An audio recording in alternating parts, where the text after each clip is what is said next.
ಬೆಂಗಳೂರಿನ ಮಿಷನ್ ರಸ್ತೆಯಲ್ಲಿ ಎನ್ಯು ಆಸ್ಪತ್ರೆಯ ನೂತನ ಹೈಟೆಕ್ ಶಾಖೆ ಅದ್ದೂರಿಯಾಗಿ ಉದ್ಘಾಟನೆಗೊಂಡಿದೆ. ಇನ್ನು ಈ ಕಾರ್ಯಕ್ರಮಕ್ಕೆ ಖ್ಯಾತ ಹೃದ್ರೋಗ ತಜ್ಞರು ಹಾಗೂ ಸಂಸದರಾದ ಡಾಕ್ಟರ್ ಸಿಎನ್ ಮಂಜುನಾಥ್ ಅವರು ಮುಖ್ಯ ಅತಿಥಿಗಳಾಗಿ ಆಗಮಿಸಿ ರಿಬ್ಬನ್ ಕಟ್ ಮಾಡುವ ಮೂಲಕ ನೂತನ ಆಸ್ಪತ್ರೆಗೆ ಚಾಲನೆ ನೀಡಿದರು. ಇದೇ ವೇಳೆ ಎನ್ಯು ಆಸ್ಪತ್ರೆಯ ಎಲ್ಲ ಸಿಬ್ಬಂದಿಗಳಿಗೆ ಡಾಕ್ಟರ್ ಸಿಎನ್ ಮಂಜುನಾಥ್ ಶುಭಾಶಯವನ್ನ ತಿಳಿಸಿದರು. ಈ ವೇಳೆ ಮಾತನಾಡಿದ ಆರೋಗ್ಯ ಸಚಿವ ದಿನೇಶ್ ಗುಂಡೂರಾವ್, ಬೆಂಗಳೂರಿಗರಿಗೆ ಕಿಡ್ನಿ ಚಿಕಿತ್ಸೆಗೆ ಎನ್ಯು ಆಸ್ಪತ್ರೆ ಉತ್ತಮ ಆಯ್ಕೆ ಅಂತ ಮುಖ್ಯಸ್ಥರಿಗೆ ಅಭಿನಂದಿಸಿದ್ರು. 1.5 ಮಿಲಿಯನ್ ಬೆಲೆ ಬಾಳುವ ರೋಬೋಟಿಕ್ ಟೆಕ್ನಾಲಜಿಯ ಬಳಕೆಯಿಂದ ನುರಿತ ತಜ್ಞರು ಕಿಡ್ನಿ ಶಸ್ತ್ರಚಿಕಿತ್ಸೆ ಮಾಡ್ತಾರೆ. ಇದರಿಂದ ಸಾಮಾನ್ಯ ಜನರಿಗೆ ಅನುಕೂಲವಾಗಿದೆ ಅಂತ ಹೇಳಿದ್ದಾರೆ. ಇನ್ನು ಇದೇ ಸಂದರ್ಭದಲ್ಲಿ ಎಲ್ಲರಿಗೂ ಕೂಡ ಶುಭವಾಗಲಿ ಅಂತ ನಟ ರಮೇಶ್ ಅರವಿಂದ್ ಅವರು ಕೂಡ ಶುಭವನ್ನು ಹಾರೈಸಿದ್ರು. ಜನರಲ್ಲಿ ಆಸ್ಪತ್ರೆ ಹಾಗೂ ವೈದ್ಯರ ಮೇಲೆ ನಂಬಿಕೆ ಇರಬೇಕು. ನಮ್ಮಲ್ಲಿ ಸದ್ಯಕ್ಕೆ ಈ ಒಂದು ಟೆಕ್ನಾಲಜಿ ಕೂಡ ಇಂಪ್ರೂವ್ ಆಗ್ತಾ ಇದೆ ಅಂತ ಸದ್ಯಕ್ಕೆ ಶುಭಾಶಯವನ್ನು ತಿಳಿಸಿದ್ದಾರೆ.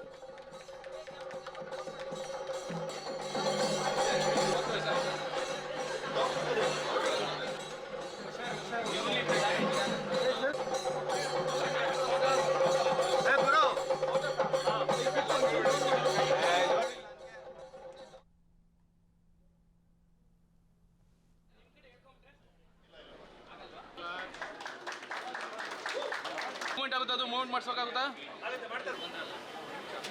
Thank you.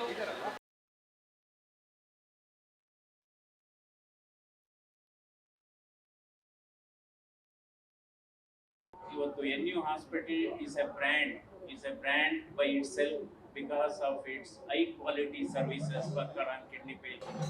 So I congratulate all the management and also I congratulate all the faculty and the supporting staff for because ಇವತ್ತು NU hospital reputation is gone beyond India.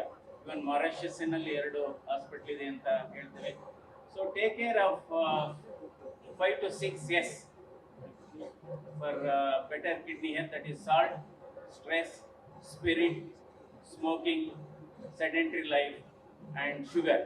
I think sugar is worse than cholesterol actually. Ivattu NU hospital is a brand